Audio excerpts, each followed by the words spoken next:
Hey, what's up guys? It's Michael Vile Servyoa Boot here with another video for hothit.com. Today this is not going to be an analysis of my own gameplay, but like the previous video it will be from a replay.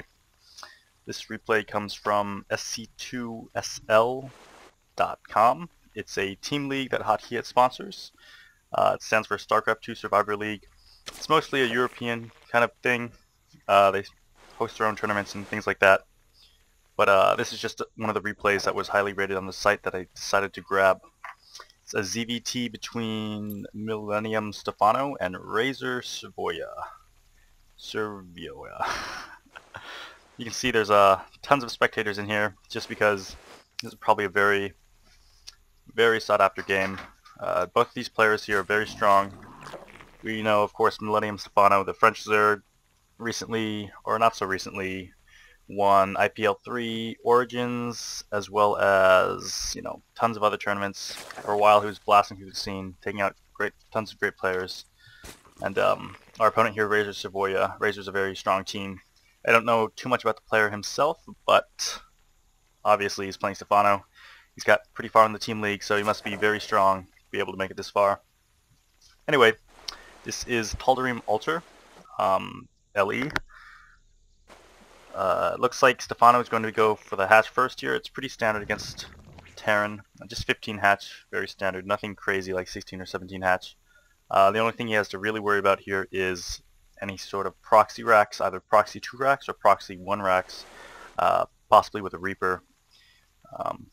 But with good Overlord placement, as we see here, he has the Overlord over his natural, watching the ramp to see any SCVs coming up, as well as Overlord scouting towards his opponent's mineral line. It's always a good thing to do. You don't want to scout towards your opponent's main, but towards your opponent's mineral line, if that kind of makes sense, the natural. Just because you'll be able to get here and then park your Overlord over this high ground bridge, which is actually a vision blocker. So Marines can't shoot it if you make it there. You'll notice we're only on Stephano's vision here, just because I kind of want to take the replay, at least for the most part, from Stephano's vision, get his thought process and things like that. We'll see open with a standard hatch gas pool build. Just the actual order of it doesn't matter too much, hatch gas pool or hatch pool gas. We'll notice the map length here is actually extremely long in terms of travel distance between bases. So it doesn't matter too much if you're going to delay the speed by 10 or 15 seconds because of the map length itself. Very standard going up with a double queen. And we see the SCV scout here. The SCV scout timing, you'll notice it's very late. Because of that, it's probably he scouted second and not first. Yeah, so chances are it's cross positions. Stephano probably knows that and will chase directly cross and not even bother scouting this corner of the base. Stephano is going for the early link speed and a spine crawler. I do like this on this map. Tal'Darim is very open, and it's slightly different than most maps in the sense that it's kind of difficult to zone out your natural. And what I mean by that is it's very easy to get Hellions to do a run by here. Stephano did see 3 Marines in an SCV though. 3 Marines is uncharacteristic of a Reactor Hellion build. Generally you'll only build 2 Marines, so Stephano has to be careful of any potential 1-1-1 here, or possibly 1 Rax command center. In terms of what build order his opponent's doing, he's really in the dark here. He has absolutely no idea. I guess the only build he can mark off would be command center first, but obviously as long as Stephano plays safe and anticipates what his opponent's going to do and what his opponent's capable of, he should be fine. Making the initial 4 links here. He's doing this just before link speed. This is so that if his opponent did go Reactor Hellion, or he's going to apply early pressure, he'll be able to defend it. I mean, we did see the three Marines at the front, so that's indicative of pretty much any build besides command center first, so he really has no idea at this point. But with link speed kicking in here, he should be able to get good scouting information here, and he actually does scout the base here. Let's see what the link scouts. He pokes up, sees a bunker and 2 Hellions, as well as a reactor. Oh, okay. So this looks pretty standard, just Reactor Hellion expand, except he built 3 Marines at the start instead of 2. It slightly delays your factory, because obviously you have to spend the time building the third marine instead of a reactor. But that's totally fine. You can tell from the command center timing and the factory that it was reactor Hellion expand. Command center goes down at about 4 minutes 30 seconds, as well as the factory. Based on these two timings, you know that pretty much the only build that can have these two buildings out at the same time like that would be reactor Hellion expand. So he has a pretty good idea of what his opponent's doing. And back in Stephano's base, he just decided to play it very standard. Went ahead and got his Baneling Nest as his lair was completing, as well as throwing down the Spire as soon as the Baneling Nest, or as soon as the lair completes. The Baneling Nest is just because he didn't really have much scouting information, if any at all. Could have easily been like a 16 Marine drop or something like that, or some very early pressure with an SCV pool. So having the Baneling Nest was just sort of a safety thing, because he couldn't at the time know what his opponent was doing. So he had to anticipate everything that he could have been doing. But Stephano's in a good position here. The Terran player is zoning out the creep here. You see he's patrolling with the Hellion so that Stephano's creep spread is kind of limited. This basically means that if his opponent's going for some kind of 2-base all-in or 2-base timing, it's going to be a lot more difficult to hold just because the creep spread won't be as far-reaching. Yeah, you can see Terran's doing a good job here of patrolling, clearing out the watchtowers, making sure Stephano has as little vision as possible. This just makes the Zerg feel as uncomfortable as possible because obviously if an attack's coming, he won't see it coming until it's already at his base. But with the Spire completed here, he should be able to contest map control from the Terran here. Oh, we actually have Banshees in the background. Hopefully Stephano noticed this. Yeah, he's just going to pull drones. His Mutalisks are about 20 seconds away from completion, so he should be totally fine. The Banshees will get a few drone kills in the meantime, though. Notice Stephano's Overlord placement, though. This is really good. He's placing this in these Overlords in the most obvious drop paths, just so that if a medevac drop or some kind of Banshee play were to come into play, he would be able to see it before they're actually at his base. You can see here the Banshee's actually going to the Overlord vision, so very good placement on Stephano's part. He's going to be able to see anything that's coming. Stephano did decide to go for the counterattack instead of defending his base from the single Banshee, though, just because he realizes that he has 2 queens, or actually 3 queens, so the single Banshee won't be much of a threat, if any at all. Picking out the gas geyser there, that's always a good thing to do. Generally, you won't be able to go for the mineral line just because Terrans will always, or almost always, either have defenses or a missile turret there, in which case you won't be vulnerable. With Stephano, actually a bit of a miscalculation there. He assumed his opponent would realize that the natural would be undefended just because the Banshee had went in previously and the queens had killed the Banshee, but his opponent kind of knew that Stephano would anticipate that and just went for the natural again. Stephano did get good scouting information here, though. Oftentimes you think Mutalisks are just for harassing or for map control or something like that, but it's also really good for scouting as well, because while you're harassing the base, you actually get in there and you see everything you want to see. If your opponent's trying to hide something, you'll be able to force your opponent to reveal whatever they're hiding to defend against your Mutalisks. For example, he was able to reveal the Raven there, dropping down the auto turrets. And at the same time, he sees the double starport as well as the double tech labs on the barracks. So I know it's going to be a very bio-heavy play. So you see Stephano going for central kill hooks here because of that. I would like to see a bit better creep spread from Stephano, but we just know that these starports has been producing Ravens and Banshees the whole game, so medevacs would be pretty delayed. So I'm not too concerned about that. Creep spread, of course, ever since Stephano got the Mutalisks out and shoot away the Hellions, the creep spread's going to be uncontested here, just because there's nothing really to kill the creep and start making it recede. Stephano is transitioning into Infestors here, probably based off what he scouted. He sees lots of barracks here, lots of tech, and the Mutalisks themselves won't be the best just because he's already revealed that he has lots of Ravens. Point defense drones are very effective against Mutalisks. They stop all of the attacks, and each attack that it stops, it's actually as if it's stopping 3 attacks, because not only does it stop the initial attack, but because you stop the initial attack, there's not the second or third bounce. So it's stopping a lot of DPS from the Mutalisks. So it's very smart that Stephano's going for the Infestor transition here. We actually see the Infestors on the field now. Now Stephano's just trying to make as much use of these Mutalisks as possible, because he realizes that his timing window has passed for harassment with them. Lings and Infestors on the map, also teching to Hive. Very smart choice. Typically when your opponent's going for very high-tech units, you either have to make a decision of getting high-tech units yourself, or trying to stay very low tier and taking an economic advantage. Stephano was able to do kind of both here by harassing his opponent and keeping him contained in his base with the Mutalisks, while taking extra bases himself, and staying on mostly a Ling Infestor composition. Great creep spread though. Let's see if this attack will do much. He has to be careful of Hunter Seeker Missile. It doesn't seem like a big threat just because it's not used very often, but against clumps of Banelings, it's very effective.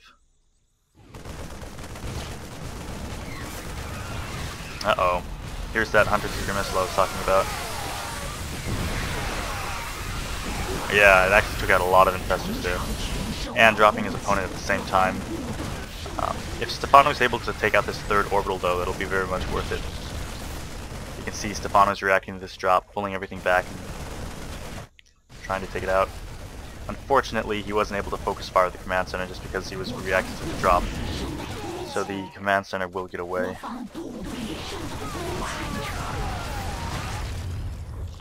Stephano is still in a great position though. You have to realize that the Terran opponent's still on 3 bases. Ideally, Stephano would like to have some Ling scouts at all the corner bases, but at this point in time, you can pretty much assume it, just because he's seen his opponent's army composition. It's very tech heavy. He's got siege tanks, ravens, and double upgraded bio. So the chances of him being able to sneak out a third base, either down here or down here, are kind of slim. Especially with the amount of harass he's been doing. Opened up with Banshees, then transitioned to Ravens, and even medevac drops. Stephano doing the smart thing here, just replacing his lost Infestors. You always want to keep a count of around 8 Infestors. That way, should you decide to transition as Infestor Broodlord, it's still viable. And then even if you don't decide to, Infestors are a great complement to Ultras. So pretty much whatever tier 3 tech choice you're going for, it's always going to be a good thing to have Infestors. And even if you're not going to tier 3, Infestors are just great to have in your army composition. They're very versatile, very gas heavy, which is kind of the problem with Zerg units. Oftentimes they're very mineral heavy, and you can't really get gas in there, so you'll have a very mineral heavy army, but your opponent has a more balanced army between minerals and gas, so you end up losing the final engagements. Here's another medevac drop. You can kind of see the importance of the Overlord spread here. Having the Overlords here allows Stephano to see these drops coming and react to it, as opposed to reacting to it as it's happening. Creep spread is still coming out of control here. Oh, that's annoying, the medevac drops. But Infestor play should shut them down. This is kind of the problem, or the weakness, of playing a style like this, where you have very little or no Mutalisks at all. You kind of can cede map control to your opponent, so it's very easy for them to execute drops like this, almost non-stop. But as long as you're able to turtle out and wait for whatever tech you're waiting for, without taking too much economic damage, you'll actually be in a fine position. So you'll see Stephano here, pretty much his whole game plan is to turtle with a huge economy behind this while teching to very high tech himself. And then once he's done turtling and the tech's already out, he'll have a very strong army, stronger than what he normally would have of Mutiling Baneling. So while he'll have less map control in the mid game, he'll have a very strong end game, which is just kind of the contrasting styles here. Great creep spread here. Stephano's really on top of this. Just doing damage control here. You'll notice whenever he loses watchtower control, he always tries to take it back. This isn't only because he has to have map control, or he has to have map vision so that he can see his opponent pushing out, but also whenever his opponent doesn't have map control, just like when Terran takes map control or map vision away from the Zerg, when the Zerg does that to the Terran, it also makes them feel very uncomfortable. Just They don't know, whether or not an attack is coming, whether or not an all-in's coming, whether they're out of position or in position. It just makes them feel as if they don't have any presence on the map, which is pretty much exactly what you want to have. Even if they do have presence on the map, it's always good to make them feel as if they don't. You see the Terran player here has been doing a very good job about denying expansions though. He had an engineering bay here blocking the expansion, as well as a supply depot here blocking the expansion. So pretty much whenever Stephano decides to move out for a third or fourth or extra base, he's able to see that and react accordingly. Stephano just waiting for adrenal glands, I suppose.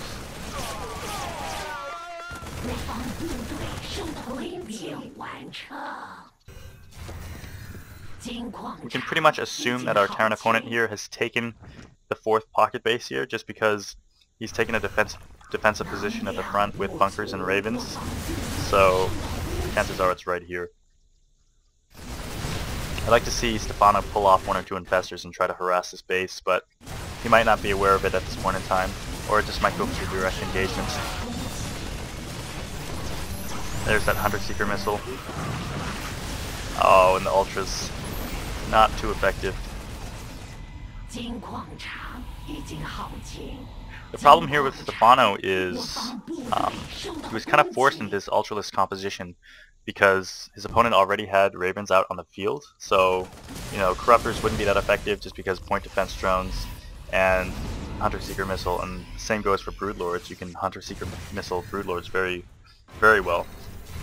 So he was kind of forced into going for Ultralisks, which have a bit more health and a bit faster, so the Hunter Seeker missile isn't as effective, just because Ultras are melee. So even if you get Hunter Seeker missile off, it'll splash your own units as well as the Ultralisks. That's why Ultras are a better unit choice against mass ravens like this. But the Terran player kind of anticipated this and went for Marauders himself. So Stephano is in a tough position. If the Terran's able to turtle out like this for a good 10 or 20 more minutes or so without losing the ravens, what he's basically doing is he's trading energy for units, and units cost money. So at the end of the day, he's trading energy, something that's placeable. It just it recharges over time for money, which is never a good deal. It's getting something for nothing essentially.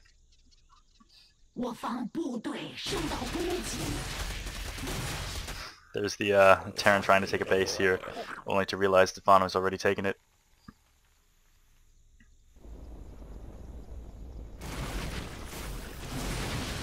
Actually, the Corruptors will do a good job here.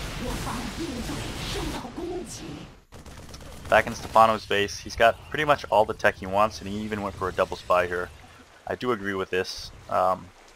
Whenever you're in a late game situation like this where you're maxed out, you can't really attack your opponent. Obviously you have to spend your money somehow, and the most effective way of doing that would just be getting upgrades or investing in your army essentially. Because when you're maxed, you can't invest in your army in the sense that you build more army, but you can invest in your army in the sense that you can upgrade them.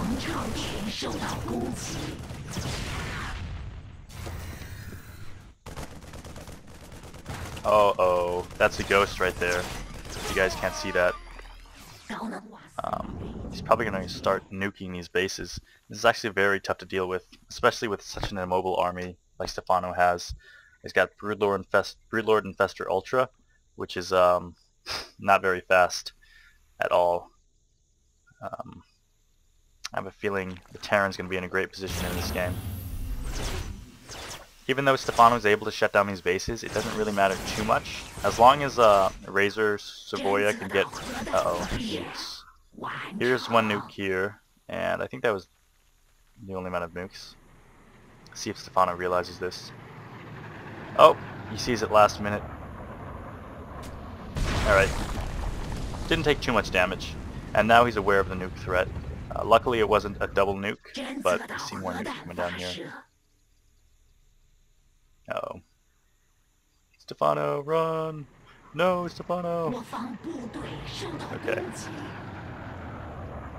And this is really frustrating to deal with as a Zerg player. Yeah, you pretty much have to have like patrolling overseers. Yeah, this is a great response from Stephano, just setting up static defense in between his bases, that way he can zone out. snipes going off here. That was actually... If he had enough energy for an EMP, that would have been clutch. But yeah, like I was saying, when it gets to a late game situation like this, Terran only has to secure a single base for very little, like 30 seconds or 60 seconds, because that's how long it takes for a mule to time out. And during that time, or before that time, even if he doesn't have a base, he's just stockpiling energy on all of his orbital commands. And so the moment he gets that base, he can just drop down a ton of mules. You can probably just see a bunch of mules here, yeah. And from there, it's you pretty much see the income skyrockets. More nukes coming down from a Terran player here, also dropping the bases here. At this point in time, Stephano has so many bases that he's actually not mining from all of them. He's just taking them for the sake of taking them, essentially. It gives you excess hatcheries, so you get more production. It's just good in general to have, especially when you're in a situation where you have 6,000 minerals. More drops heading off here. Wow, these nukes are kind of happening everywhere. But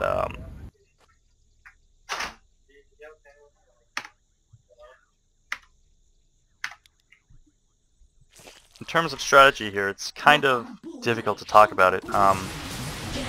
We've gotten to this late game situation where neither player really wants to attack. Stephano obviously can't, just because look at the defensive position the Terran opponent's in. It doesn't really matter what unit composition Stephano has.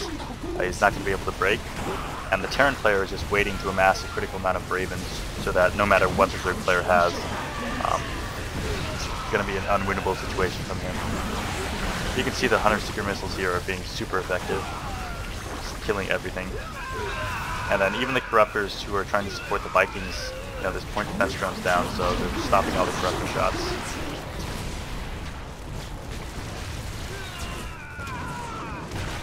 But Stephano was able to break there. Although, yeah, more Hunter Seeker missiles going down. But yeah, this is kind of a reminiscent of a Brood War SK2-1 style, if you guys, or SK Terran style, if you guys can remember that, where they kind of turtle up off of two bases while amassing a critical amount of science vessels. In this case, it's Ravens. And then they use the energy to take out the critical units, and then lots of bio to take out the Zerg units.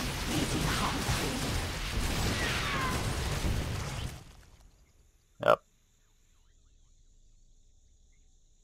Nice spine walls to defend his bases here from Stephano. But yeah, these games are pretty frustrating to play, actually. It's actually kind of frustrating just watching. Whenever Zerg or I should say Terran gets in a position like this where they're pretty much unattackable, they just have bunkers and static defense everywhere, as well as they're amassing a really high tier army, and you can't really do much about it, but you know, sit there and try and hope that your Remax will be able to take on his max. It's definitely not a great position. But as long as Stephano can stay on top of this, it looks like he's zoned out his opponent to, you know, just the top left corner of the map. So if he's able to keep denying bases like this, he'll be in a great position. He's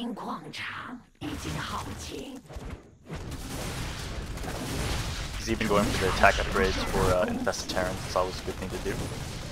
Terran player is trying to continue to harass Stephano's bases, but honestly, Stephano has more bases than he needs, so he can just keep transferring drones between the two bases. Yeah, you can see this is the mule syndrome I was talking about. They only need this mining base for a few minutes, if that, and then you can already see the minerals are all almost mined out, halfway mined out. Oh, the Terran opponent here is adding in ghosts as well. And Stephano has no overlords, overseers. Where's the nuke? Looking for a nuke. I don't know where the nuke is. Let's go to everyone vision. Oh, it's right here.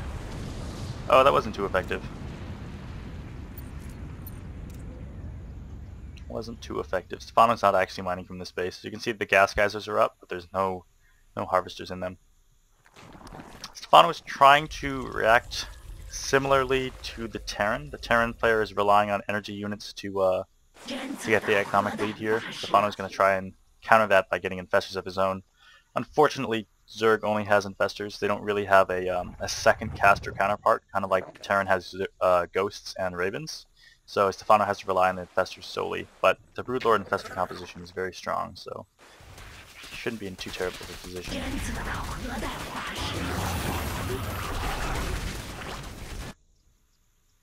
Another nuke going down right here.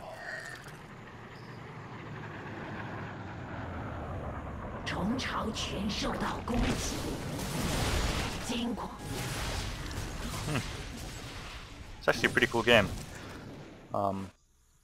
Stephano, he's just trying to make sure that it's like whack-a-mole. He can't let his Terran opponent get any bases down. And then the Terran opponent, of course, is just trying to secure a base long enough to mine it out with his extensive amount of orbitals, I'm sure. We actually checked the everyone vision. I'm sure he has a lot of orbitals. 1, 2, 3, 4, 5, 6, 7, 8. 8, almost 9 orbitals. So yeah, that's a lot of mules. Each orbital can hold about 4 mules. You have 9 orbitals. That's 36 mules. Did I do that right? Hopefully I did.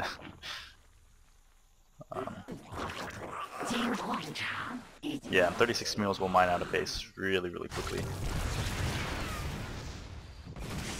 Luckily for Stephano, he's kind of split his upgrades among everything. He's got attack upgrades for range and melee. He's got all the air upgrades, as opposed to the Terran opponent, who really only went for just the air attack and the bio. His siege tanks, so his vehicle plating is very low, which basically means he's behind on upgrades. Although it doesn't look like it'll matter too much because he was able to get some nice EMPs off. And you actually just bring all these Vikings back and just repair them. Stephano was trying to find that ghost over here. Hopefully he will. Oh wow, he's actually had a hidden base down there.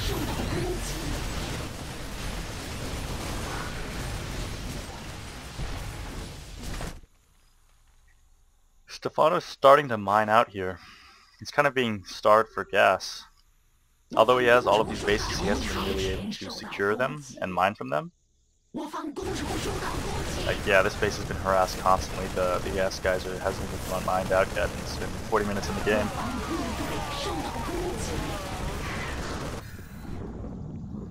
Wow, this game must be so taxing. When you think about it, these players have been maintaining such a high APM, 150, 100 APM for the past 40 minutes, which is kind of ridiculous. You'll notice what the Terran player is doing here. Just check the income tab. He only has 17 harvesters, 16 harvesters. You might think it's because Stephano has been doing a good job of harassing his opponent, but he just has so many orbital commands that he's actually just dropping all of his SCVs, and that way he can just use mules for all the mineral income he needs, and then the 17 harvesters he has are probably just all in the gas geysers, like 3 here, 3 here, 3 here, 3 here, etc., etc. So his max army is going to be much stronger than Stephano's. If you check the army tab, yeah, the amount of supply that's in Stephano's army is going to be less than the amount of supply in the Terran's army, just because the way that the Terran's been dropping all of his SCVs. Of course, the Terran army itself is a bit weaker, just because he has Marines and Marauders in the composition, whereas Stephano has pure Broodlord Infestor. But Terran opponent also has a large stockpile based off of his number of orbitals.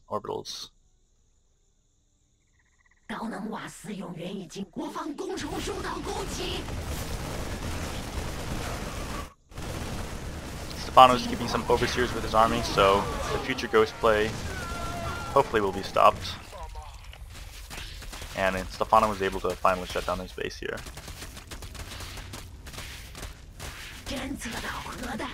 Nuke going down. Yeah, right here. Terran opponent was actually scanning before nuking. I don't really agree with that. The scan symbol is a huge tip off of, hey, there's a nuke coming down here.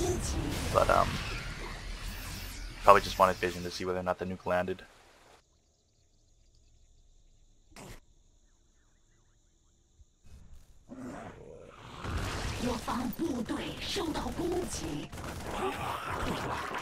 Stephano.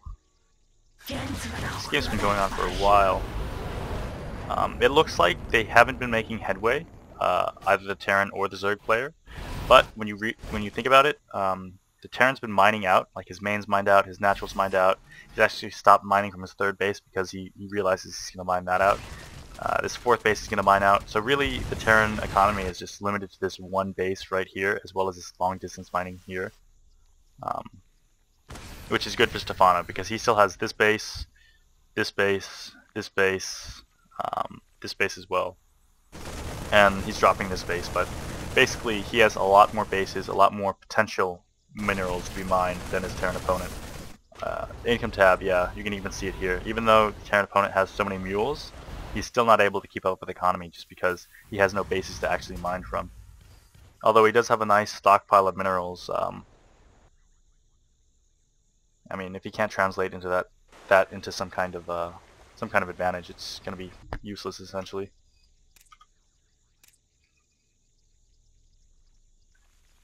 And Stephano, it looks like Stephano is content to just sit here. He doesn't want to force the issue and try to attack his Terran opponent. He's just going to go ahead and drag this out to an hour-long game where his opponent completely mines out, and then he can go in for the kill because he's starved out. So he's essentially not going to go to his opponent, he's going to make his opponent go to him. Which is a different playstyle than from most Zergs. You'll see they don't really want to wait around, they want to go ahead and end the game now. But Stephano, man of patience, he is content to wait. He even added a few banelings into the army. That's I do agree with that. I mean, when you see ghosts like this, and then if you can get a fungal off and the tanks are out of position or something like that, 6 banelings can really just kill, you know, a ridiculous amount of ghosts. You know, 26 damage times 6. It's more than 100 health, I'll tell you that much. Here's the nuke. Stephano has to be careful that he doesn't lose too many harvesters. He's at 31, which is more than his opponent, but at the same time he doesn't have the luxury of mules. So if his harvester count dips too low, then he won't be able to remax, but if it goes too high, then his maxed army won't be strong enough.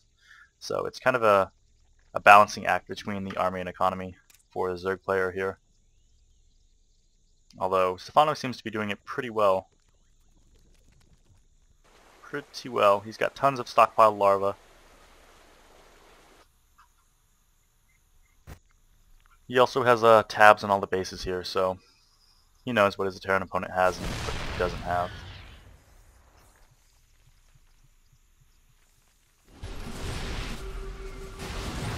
Here's the drop. Stephano can clean it up. Can't really engage here. Hunter Seeker Missile is just going to be too strong, as well as the point defense drones.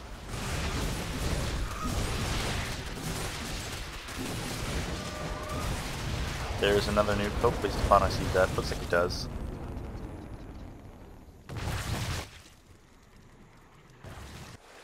Infested Terrans or Infestors over here. Nuke gets a single drone kill. That's fine.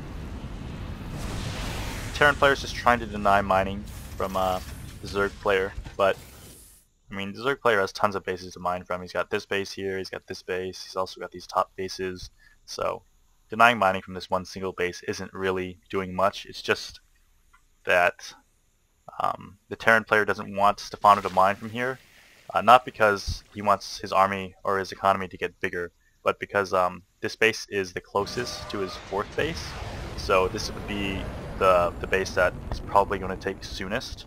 And if Stephano is mining from it, then obviously there won't be as many minerals to mine from. So that's kind of the reasoning behind that. It's not as straightforward as, oh, I don't want Stephano to mine here because his economy would get too big.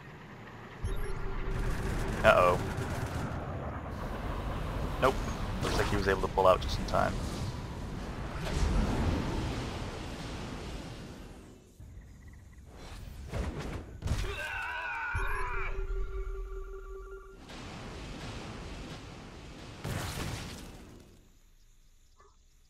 Sorry, I've not been talking too much. It's just what you see is what you get. We've got kind of a stalemate position between these two players. Stephano, of course, is just waiting for... Wow, nice split there. He's waiting for his opponent to mine out while the Terran player is trying to be as cost efficient as possible with the few resources he does have. He's able to clear up a lot of these ravens here, but he still has the ghosts to deal with. This is a lot of ghosts. This is the PTR patch has not gone through yet, so Snipe still does 45 damage, which means it will down all of these Broodlords and Infestors very quickly.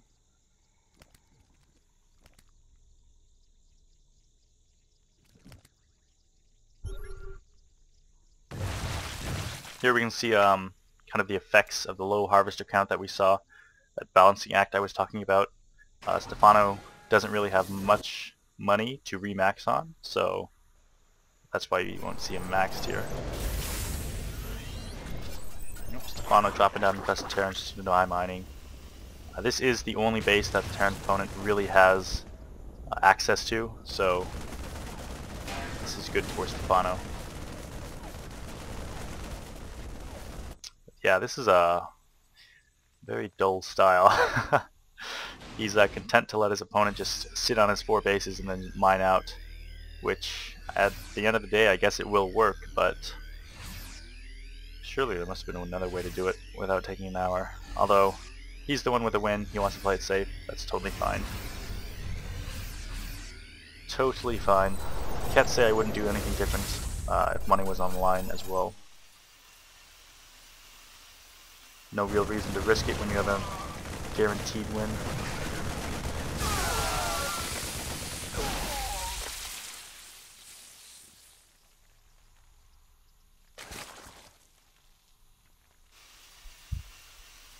Stephano kind of hurting for gas here. That's why he's not able to remax as quickly as possible.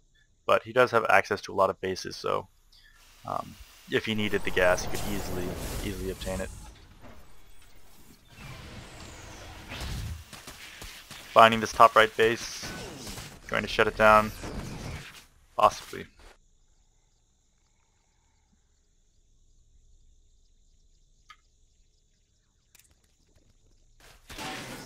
Stephano is able to knock down these 2 bases. That will be the final nail in the coffin, because we can see the Terran opponent here. He's completely mined out in his main, his natural, his 3rd base is pretty much mined out, and his 4th base is also mined out.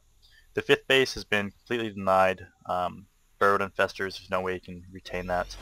And so this base and this base are kind of his only lifelines left in this game. If Stephano is able to take the I don't know, scissors and just cut the lifeline, then obviously you wouldn't have a lifeline, so I guess he'll be dead.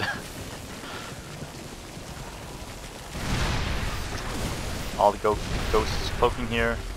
Oh, just kidding, they decided to decloak. Stephano using spine crawlers in between his army and his opponent's base. That way he can kind of stall for time. It'll give him time to do whatever it is he wants to do. Kill the base, go for a base race, whatever. Throwing Infested Terrans first, that way they soak up the initial siege tank shots, and then just going in with the fundables. This will probably be the last engagement. Yeah, there's the GG. Well, that was really well played for Stephano. That took a lot of endurance for both players. Even just casting that was kind of a lot. But yeah, we can see that after denying the mining at this base, as well as cleaning up the main army, there was just nothing the Terran player could do. He held on for 50 minutes, but he wasn't able to secure another base to drop mules on, and that was kind of his downfall. But it was just solid play from Stephano that ended up happening. Anyway, that is that. This is this super long, super epic game from SC2SL, which is the StarCraft 2 Survivor League, mostly based in Europe. It's a team league that Hotkey.com sponsors, and yeah, I just took this replay from the site SC2SL.com, and then it was one of the highest rated replays there, so that's kind of my reasoning for choosing it. Anyway, this has been Michael Vilespinichua Yabut for Hotkey.com. If If you have any questions or comments, feel free to leave it in the comment bar below. Hopefully you guys aren't as tired as I am from watching that game. See ya.